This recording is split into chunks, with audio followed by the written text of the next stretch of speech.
Well, it's the last day of March, and what a crazy month it's been. It hasn't been easy, but we've made it so far. You should be proud of yourself.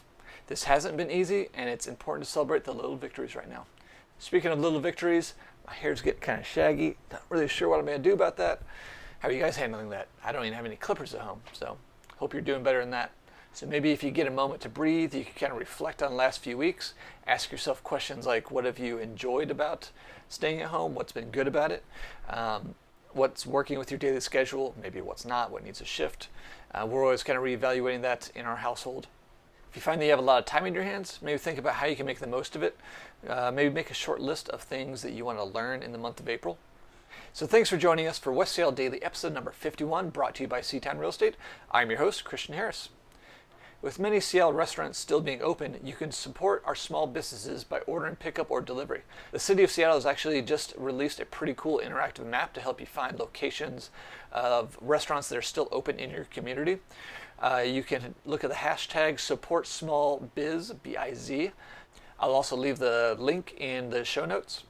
If you are a restaurant, bar, cafe, or brewery owner interested in being added to Mayor Jenny Durkin's Support Seattle Small Biz map, email them at supportsmallbiz, B-I-Z, at seattle.gov, and you'll be added to the map as quickly as they can.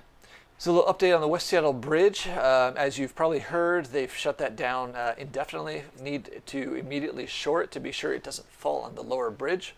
Then they'll work on a design-build contract for whatever needs to be done long-term to save the bridge. They say not fixing it is not an option, which kind of goes without saying. It's actually the busiest roadway in the city with 100,000 vehicles traveling on it a day and 14,000 transit riders. There's no way that they're not going to fix it. But it will be out of commission for several weeks, if not months. They've said that 80% of the load of the bridge is actually its own weight. It's a unique structure in many ways, and they're not really sure yet how much the costs are going to be. Regarding the lower bridge, do not use it unless you are transit, freight, emergency response, or working on Harbor Island. SDOT says the police will be stationed by it during peak periods, but at this point there will not be any checkpoints. And that only relieves you one way getting in and out of West Seattle, and that is going down south either through 599 to South Park or to I-5 or 509 to 518. And so on that note, don't forget to subscribe to get these regular updates on your favorite podcast app, or you can enable this on your Amazon smart speaker by saying, Alexa, enable West Seattle Daily. Thanks for joining us today. We'll catch you tomorrow.